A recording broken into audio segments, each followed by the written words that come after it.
여러분은 요즘에 기억력이 좀 어떠십니까? 아주 막 이렇게 고개를 벌써 이러시는 분들이 계신데 저만 그런 게 아니군요. 네. 전에는 저도 기억을 굉장히 잘한다고 생각했는데 요즘에는 이렇게 누굴 딱 만나면 갑자기 아이들 이름이 이렇게 떠오르지 않아가지고 큰애 잘 있어요. 뭐 이렇게 그냥 얼버무릴 때도 있고요. 그 목사로서는 성도님들의 이름과 자녀들의 이름을 다 알고 있는 게 참 좋은데 요즘 저의 컨디션을 보면 좀 그렇지 않다 싶을 때가 있습니다. 지난주에는 우리 수요예배 찬양하던 명화연 자매라고 그 가족이 왔어요. 기억나시죠? 네. 근데 이제 거기 아들이 하나 있는데 남편이 신인지 아들이 신인지 잠깐 생각이 안 나는 거예요. 남편이 이러면 생각 안 나고 화연 자매는 아는데 그래서 이러다가 신이 잘 있죠? 신아 어서 와 이랬더니 맞았어. 다행히 다행히 맞았어. 그래서 한 떠난 지 3년 됐는데 아직은 좀 살아있구나 하지만 이렇게 저도 위기를 느낄 때가 있습니다. 어떨 때는 한 권사님이 아들을 위해서 기도 부탁을 하셨는데 이렇게 다시 전화 주셨는데 제가 아들 어떻게 수술 잘 되고 있네 하지 못했어요. 그냥 I simply forgot. 그랬더니 이제 이게 상처가 되셔가지고 저희가 좀 어려움을 마음에 고생한 적도 있습니다. 왜 그러겠어요?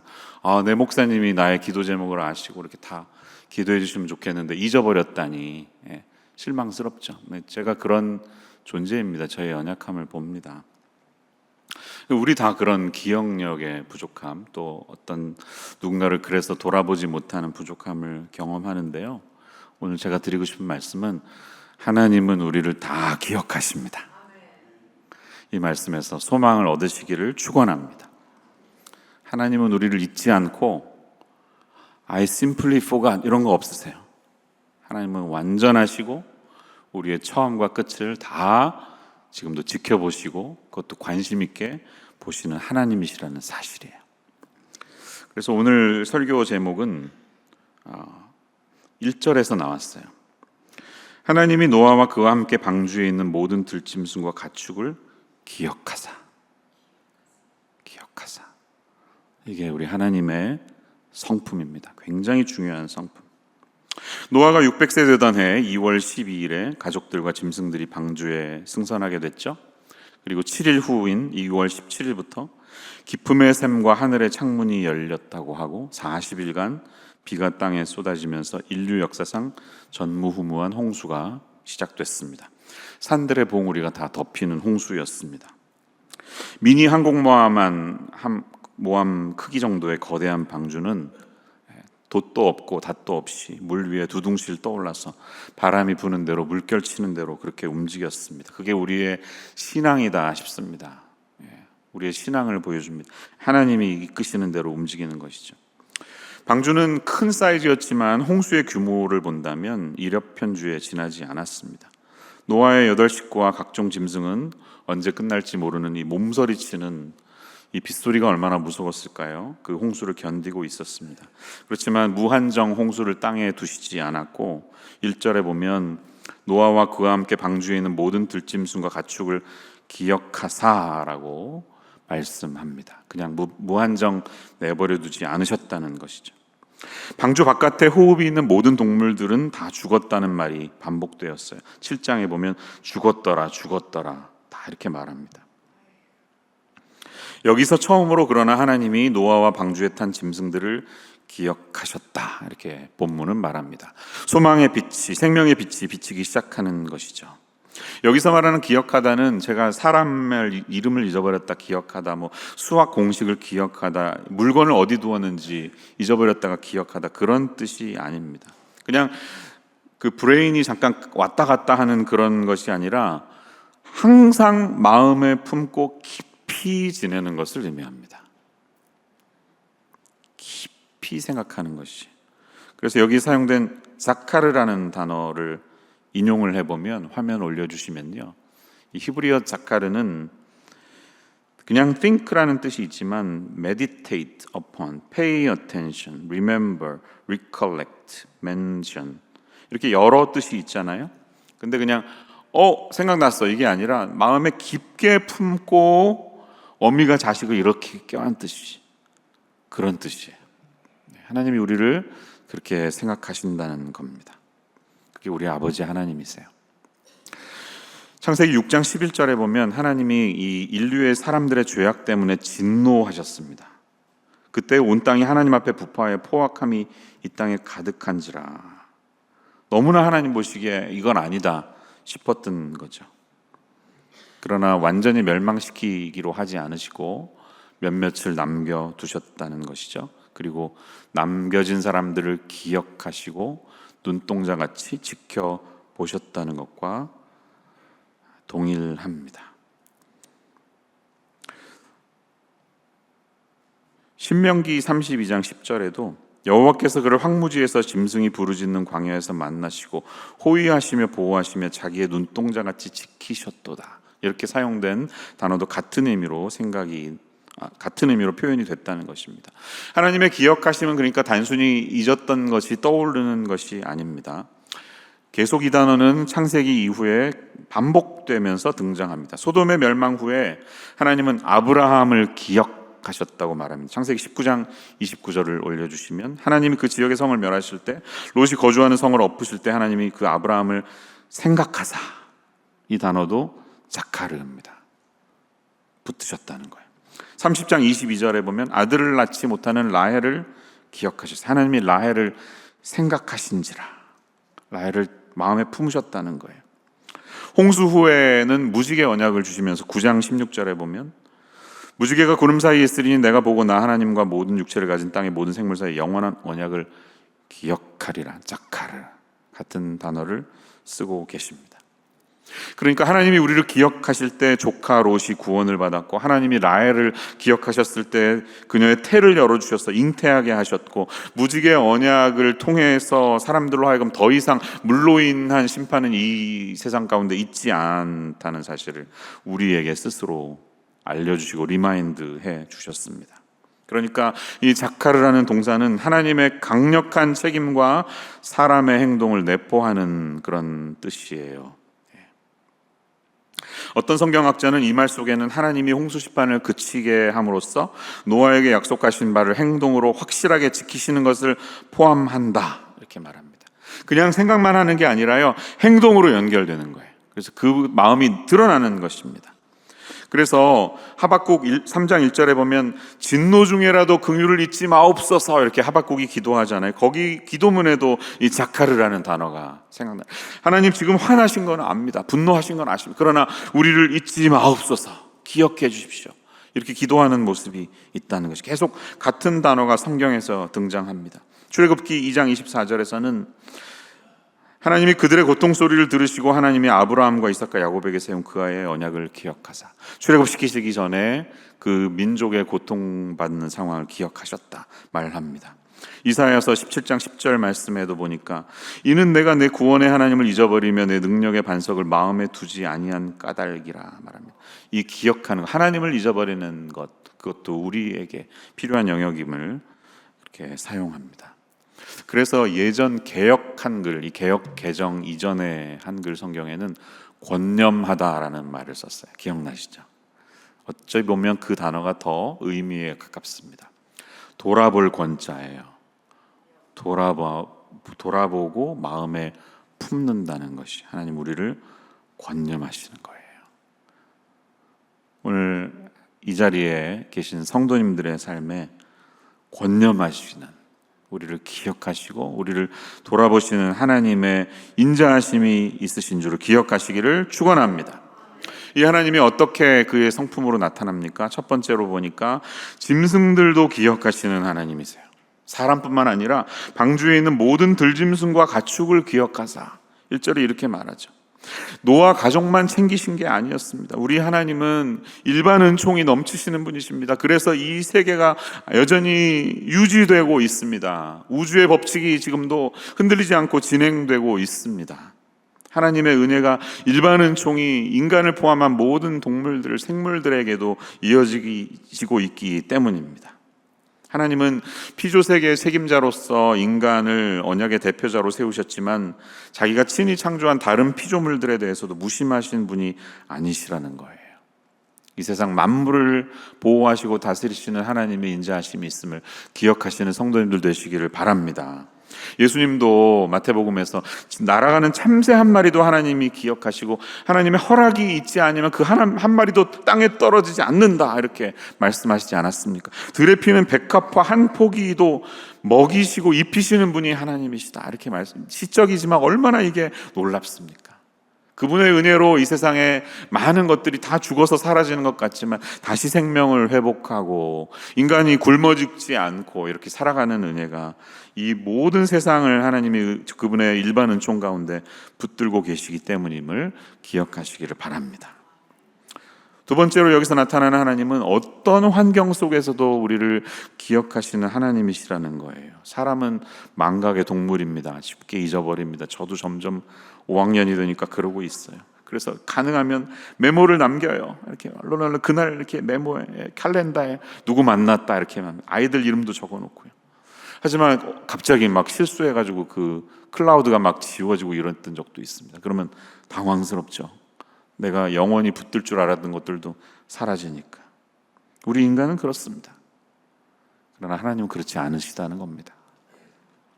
요셉이 이집트에서 누명을 쓰고 옥살이를 할 때 술 맡은 관원장의 꿈을 해몽해주고 추록한 후에 나를 잊지 말라고 그 사람에게 나가시면 저 기억해 주세요, 이렇게 부탁했죠. 근데 그의 계획대로 되지 않았습니다. 관원장은 까맣게 잊어버렸습니다. 그래서 많은 시간을 더 고통스럽게 감옥 생활을 계속 해야만 했습니다. 이게 우리 사람인데 이렇게 쉽게 잊어버리는 불완전한 사람과는 달리 하나님은 자기 손에 조각으로 마치 새긴 것처럼, 내 손에다가 뭘 새기면 그게 잊어버리겠습니까? 하나님이 우리를 그렇게 기억하신다는 겁니다. 얼마나 많은 사람인지는 상관없어요. 하나님은 무한대시니까, 무한대 기억력이시니까. 그래서 어쩌면 예수님이 십자가에서 손과 발에 못이 박혀서 돌아가셨다는 사실은 내가 거기 너의 이름을 새겼다, 이 손에 못자국이 밟히면서 너의 이름을 새겼다, 어느 시인의 시에서 그런 표현이 있는데요, 정말 그 사랑의 메시지가 십자가에 담겨 있는 것과도 같습니다. 하나님은 가장 소중한 그를 희생시키시면서 저와 여러분을 기억하시는 분이세요. 우리의 이름을 십자가 가운데 나타내시고 새기시는 분이시라는 거예요. 이 말씀에 위로를 받으시기를 축원합니다. 그런데 삶이 그렇지 않죠. 인생을 살다 보면 하나님이 우리를 잊어버리신 것 같이 십수년 기도했는데도 들어주시지 않을 때 Did he forget? 정말 잊어버리셨나? 이런 마음이 들 때가 있습니다. 영적인 침묵을 보낼 때 많은 우리의 신앙의 선배들은 그것은 영혼의 어두운 밤이라고 고백했습니다. 많은 신앙의 선배들이 아무리 기도하고 말씀을 보아도 침묵하시는 듯한 하나님을 경험한 적이 있고 그 시간을 고통스럽게 내 영혼의 어두운 밤이었다라고 말합니다. 저에게도 그런 시간이 있었던 것 같습니다. 그러나 하나님은 그때 무엇을 하고 계셨을까요? 결코 의미 없는 시간은 아니었다고 저는 믿습니다. 그게 얼마가 됐든 의미 없이 우리를 그렇게 내버려 두시는 분이 하나님이 아니시라는 거예요. 우리가 그 긴 세월을 기도하면서 하나님의 응답과 인도하심을 기다리는 동안 하나님은 점점 우리를 빚어가시죠. 우리의 부족한 모습을 보게 하시고 우리를 빚어가시고 다듬으십니다. 모난 부분을 깎으시고요, 계속 너 이게 문제야 기도하면 알려주시고 둥글둥글하게 만들어 주십니다. 아브라함이 사라를 통해 아들을 얻겠다고 약속하셨지만 25년이나 걸렸다는 것을 잊지 마세요. 25년을 기다렸습니다. 요셉을 그 꿈을 꾼 후에 그래서 해몽의 은사가 있었지만 거의 20년에 가까운 인고의 시간을 보내게 됩니다. 모세도 40년 동안이나 미디안 광야에서 인고의 시간을 보냈죠. 하나님이 40년 동안 뭐 하셨나? 미디안 광야에선 미처 답을 얻을 수 없었을 것입니다. 다윗도 사무엘에게 기름 부음을 받았지만 왕이 되기까지 오랜 세월을 그냥 하나님이 잊어버리시는 듯한 세월을, 풍운의 세월을 보냈던 것을 생각하십시오. 그러나 자카르의 하나님은 당신이 계획하신 하나님의 카이로스의 시간이 찾아올 때까지 기다리시는 분이시고 우리가 그 시간을 지나가게 하시고 견디게 하시는 분이십니다. 그리고 마침내 때가 되었을 때 하나님은 그 아브라함을 통해 인간의 모든 가능성이 없다고 생각했을 때 이삭을 잉태할 수 있는 기적적인 은혜를 주셨고, 요셉으로 하여금 자기 가족을 구원할 뿐 아니라 이스라엘이라는 하나님의 민족을 형성할 수 있는 그릇이 되게 하셨고, 모세로 하여금 출애굽의 대역사를 이루면서 민족을 이끄는 지도자가 되게 하셨고, 다윗을 당대의 가장 위대한 최고 지도자가 되게 하신 하나님이신 것을 기억하시기를 바랍니다. 인생을 살다 보면 우리의 삶 속에도 이리 보아도 답이 없고 저리 보아도 답이 없는 때가 있습니다. 그러나 나만 그런 게 아니에요. 지난주 설교처럼 나만 그런 게 아니구나. 그래서 욥이라는 사람을 통해 그 깊은 인고의 시간을 23장에 보면 이렇게 표현하죠. 8절 보면, 그런데 내가 앞으로 가도 그가 아니 계시고 뒤로 가도 보이지 아니하며 그가 왼쪽에서 일하시나 내가 만날 수 없고 그가 오른쪽으로 돌이키시나 배울 수 없구나. 하지만 여기서 끝나지 않고 그는 그러나 내가 가는 길을 그가 아시나니 그가 나를 단련하신 후에는 내가 순금같이 되어 나오리라. 이렇게 믿음의 고백을 하게 하시는 하나님이십니다. 아마 우리에게도 그 순금처럼 되어가는 그 시간이 필요하기에 하나님이 지금 그 인내의 시간을 허용하시고 그 시간 우리를 돌아보고 권념하고 계신다는 사실을 기억하시기를 바랍니다. 그러나 하나님은 거기에서 그냥 내버려 두는데 끝나지 않습니다. 하나님은 그 마음을 행동으로 옮기시는 분이십니다. 그래서 이제 때가 되자 어떻게 합니까? 150일을 땅에 넘친 후에는 1절 후반절에 보니까 하나님이 바람을 땅 위에 불게 하심에 물이 줄어들었고, 이렇게 성경은 기록하고 있습니다. 이게 뭐 우주 사이즈만한 선풍기가 있는 건지 잘 모르겠습니다. 그러나 여기에 사용된 바람 루아흐는 하나님의 능력을 나타낼 때도 성경이 사용한 것을 잊지 마십시오. 루아흐는 영, 호흡이라는 뜻이 돼서 성경의 푸뉴마라는 단어와 연결됩니다. 성령을 말하는 푸뉴마, 이 하나님의 호흡이에요.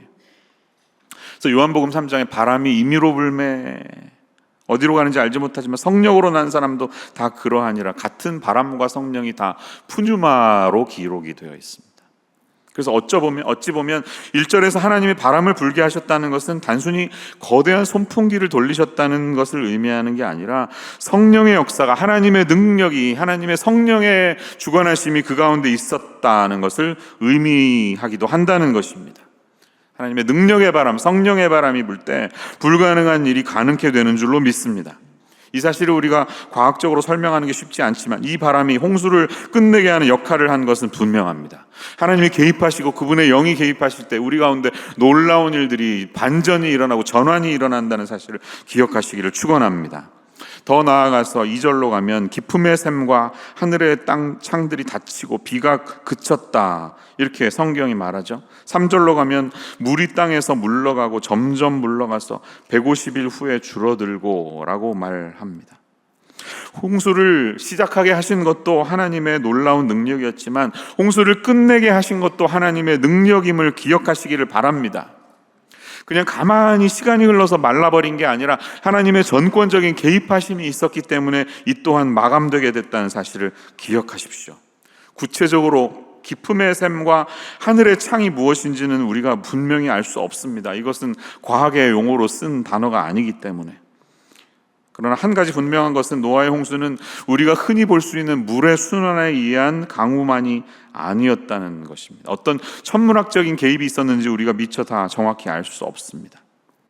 그리고 마침내 5절을 보면 그러나 열째 달 초 하룻날에 산들의 봉우리가 보였다라고 기록합니다. 150일 동안 아무것도 안 보이다가 드디어 산봉우리가 보였다는 것은 이제 홍수가 끝을 맞이했다는 희망의 전조가 있는 것이죠. 그리고 4절에 보면 일곱째 달 곧 그 달 7월 17일이죠. 방수가 아라랏산에 머물렀으며 라고 말합니다. 근데 이 아라랏산은 우리가 흔히 튀르키예에 있는 5,137m의 그 산을 의미하는 것이 아니라 아라랏 지역에 있는 산을 의미합니다. 원래 아라랏이라는 말은 아시리아 북쪽에 있었던 우라르투라는 옛 왕국의 히브리어를 그렇게 발음한 것인데요, 이 지역을 후에 사람들이 아르메니아라고 불렀습니다. 현재 터키 동쪽에 있는 러시아 남쪽, 이란 북서쪽에 걸쳐 있는 그 지역의 땅입니다. 그러나 그럼에도 불구하고 이 아라랏 지역이나 아라랏 산은 유프라데스 강 북쪽 강의 수원지 근처에 있기 때문에 방주가 아라랏 산에 머물렀다는 것은 노아 홍수가 흔히 볼 수 있는 이 강이 범람해서 홍수가 일어난 게 아닌 것을 보여줍니다. 만약에 강이 범람한 홍수였다면 방수는 상류에서 당연히 하루로 떠 내려와서 페르시아만 어디에 있었어야 할 것입니다. 그러나 그렇지 하지 않았다는 것이, 하나님의 은혜가 여기 있었다는 것입니다. 드디어 하나님의 그 은혜로 말미암아 노아와 가족들과 짐승들을 기억하신 하나님의 은혜로 홍수가 물러가게 되었고, 언제 끝날지 알지 못했던 무서운 홍수가 물러가게 되었습니다. 이후에 이제 까마귀를 보내고 비둘기를 보내면서 이제 그들이 내릴 때를 지켜보게 되는데요. 마침내 이 고통의 날이 끝난다는 사실을 우리는 성경을 통해 보게 됩니다. 그때가 올 때까지 문을 박차고 나갔다면 다시 물난리가 나서 방주를 깨서 구원에 이르지 못했습니다. 그러니까 이 인고의 시간이 필요하면 그때까지 기다리셔야 돼요. 때가 될 때까지 기다리셔야 돼요. 결론적으로 이 사건을 통해 우리가 보는 것은, 이 노아 홍수의 사건은 종말론과 관련해서도 중요한 의미가 있다는 것이죠. 기독교의 시간관은 종말론적입니다. 일직선입니다. 그래서 어떤 시련과 고통도 하나님의 통제 아래 있고 마침내 엔딩이 있다는 사실을 우리는 압니다. 그것이 우리가 죽는 것을 통해서 끝나든지 예수님 다시 오셔서 부활하는 것을 통해 끝나든지 어쨌든 엔딩이 있다는 사실을 기억하십시오. 그래서 인간이 겪고 있는 어떠한 고통의 시간도 그 마지막은 하나님의 입장에서는 희망이 있으며 승리가 있으며 완성된다는 사실을 기억하십시오. 다만 우리는 하나님의 때, 하나님의 카이로스가 필요합니다. 그래서 이것을 하나님이 때가 참에 그 아들을 보내사 여자에게서 나게 하시고, 갈라디아서 4장 4절 말씀처럼 드디어 이 성경의 모든 인고의 시간은 하나님의 때가 되었을 때 예수 그리스도가 이 땅에 오므로 율법 아래에 있는 우리들이 자유케 되고 복음의 은혜를 맛본 그 은혜가 있었음을 기억하시기를 바랍니다. 할렐루야. 이게 오늘 우리에게 주신 주님의 말씀입니다. 매튜 헨리는 성경 주석을 쓰신 분으로 유명한데요, 이런 말씀을 했습니다. 하나님을 잊지 않고 사는 사람은 그들의 상황이 얼마나 고독하고 어렵든지 간에 하나님이 반드시 기억해 주신다. 반드시 기억해 주신다. 자카르의 하나님이십니다. 우리가 이렇게 고통받고 있는 이유는 그 고통이 언제 끝날지 알지 못하기 때문이죠.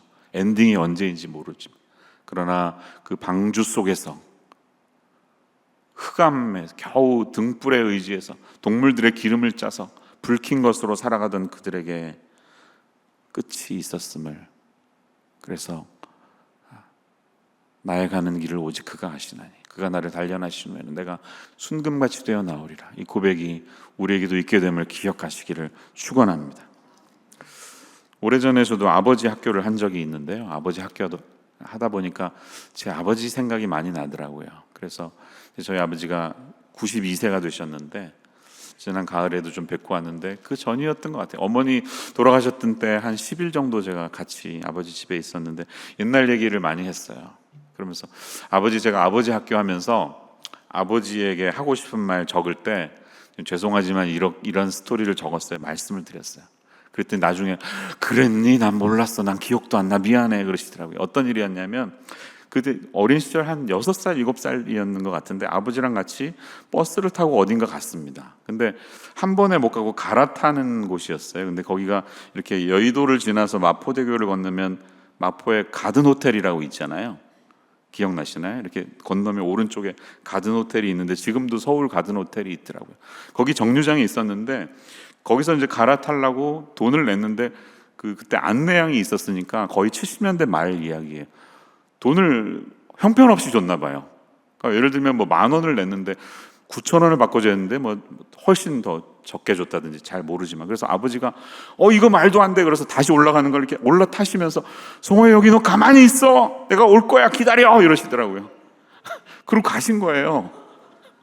그때 뭐 셀폰이 있습니까? 뭐가 있습니까? 그 가든 호텔 앞에서 이러고 있는데 나중에 한 20-30분 지나서 오신 것 같아요. 근데 제가 완전히 이렇게 우주를 막 잃어버린 느낌? 약간 그 어린 아이가 거기 그러고 있으니까 그 느낌이 있어요. 근데 그때 저는 누가 와도 아빠가 온다고 했어, 다시 온다고 했어, 그 생각만 했어요. 그리고 이제 다시 아버지가 오셔서 어디론가 갔던 기억이 있는데 그때 아빠 저 그때 생각이 나요. 그랬더니 미안하다고, 정말 미안하다고 그런 얘기를 하시더라고요. 하나님은 우리를 잊지 않으십니다. 그리고 온다고 하시면 꼭 오시는 분이세요. 또 이유 없이 우리를 혼자 내버려 두지 않으실 거예요. 그게 우리 하나님이세요. 라헬이 임신하고 모세가 40년의 방황을 그치고 민족의 지도자로 쓰임받고 한나를 통해 사무엘이 태어나고 그를 통해 다윗이 기름 부음 받고 마침내 지도자가 되기까지 우리 모두의 구원을 완성시키기 위해 하나님이 자신의 역사를 써내려고 가신다는 사실을 기억하시는 우리 하나님의 사람들 되시기를 간절히 축원합니다. 맨 마지막으로 이사야 49장 14절에서 17절 이 말씀을 한번 같이 읽고 오늘 설교를 마치겠습니다. 함께 읽습니다. 시작. 오직 시온이 이르기를 여호와께서 나를 버리시며 주께서 나를 잊으셨다 하였거니와 여인이 어찌 그 젖 먹는 자식을 잊겠으며 자기 태에서 난 아들을 긍휼히 여기지 않겠느냐. 그들은 혹시 잊을지라도 나는 너를 잊지 아니할 것이라. 내가 너를 내 손바닥에 새겼고 너의 성벽이 항상 내 앞에 있나니 내 자녀들은 빨리 걸으며 너를 헐며 너를 황폐하게 하던 자들은 너를 떠나가리라. 아멘. 기도하겠습니다. 하나님, 우리를 주님의 손바닥에 새기셨다고 하니 감사합니다.